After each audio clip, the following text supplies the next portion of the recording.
Olá, meu nome é Vitor Viana e agora daremos continuidade ao método do teste de Kruskal-Wallis.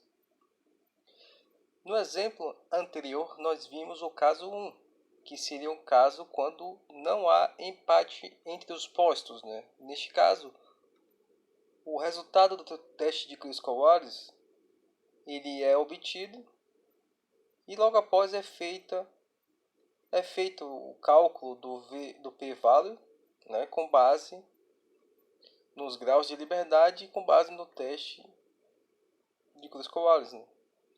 Daí é verificado se há uma significância entre os grupos analisados. Né? Lembrando que no teste de Kruskal-Wallis pode-se trabalhar com 2 ou mais grupos, né, diferentes e independentes.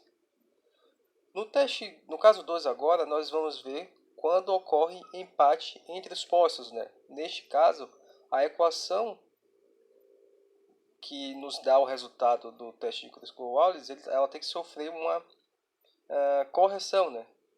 E essa correção é a partir da divisão entre o resultado do teste de Kruskal-Wallis pelo esse termo da equação 2, onde a correção está em função do total da soma do número de observações empatadas em grupos e do número total de elementos.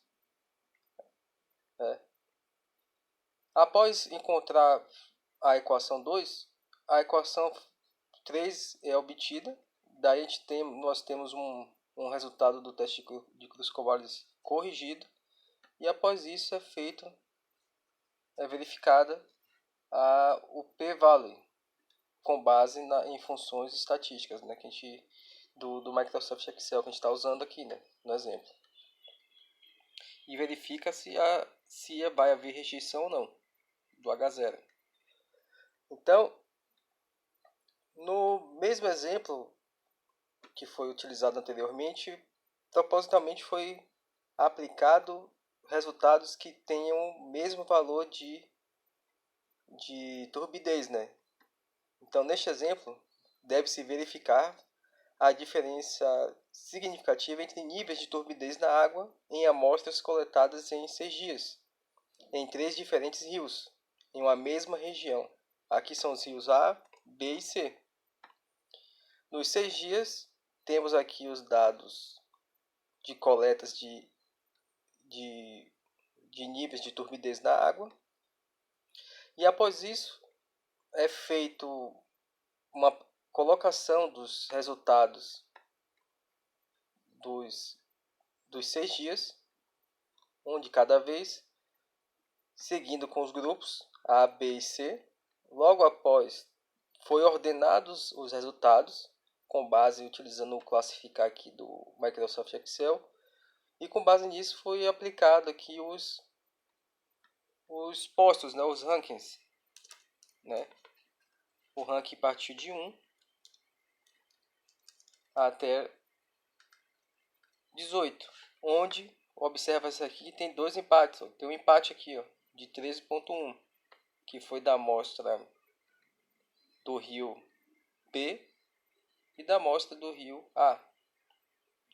Aqui foi feita uma divisão entre o 15º e o 16ª posição do ranking. Após, no método de Kruskal-Wallis, se pede para fazer um somatório dos rankings. Foi somado o somatório dos rankings das amostras A. Depois foi feito o somatório dos rankings da amostra B, seguido dos rankings da amostra C. O total de amostras dos 3 rios é de 18. E o número de grupos é 3 grupos.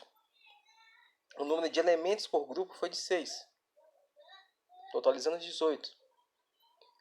Aplicando estes valores de ranking do número de postos por grupo, nós temos o resultado do teste de Kruskal-Wallis, que deu 8,08.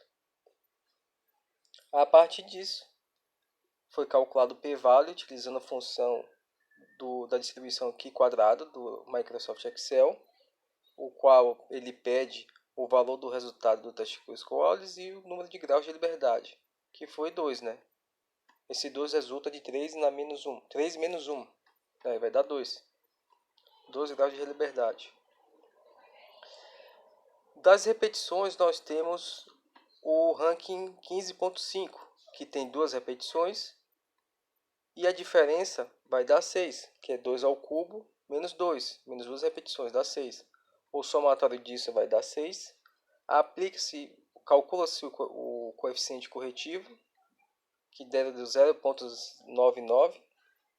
E a partir disso, calcula-se o H de Cruz-Cooley corrigido e obtém-se o p-value corrigido, utilizando a mesma função do Microsoft Excel. Então, se no exercício foi pedido para verificar a significância entre as amostras dos 3 grupos, né, o resultado aqui, com o p-value corrigido, deu abaixo de 0,05. Logo, há diferença significativa entre os grupos. Então, rejeita-se o H0.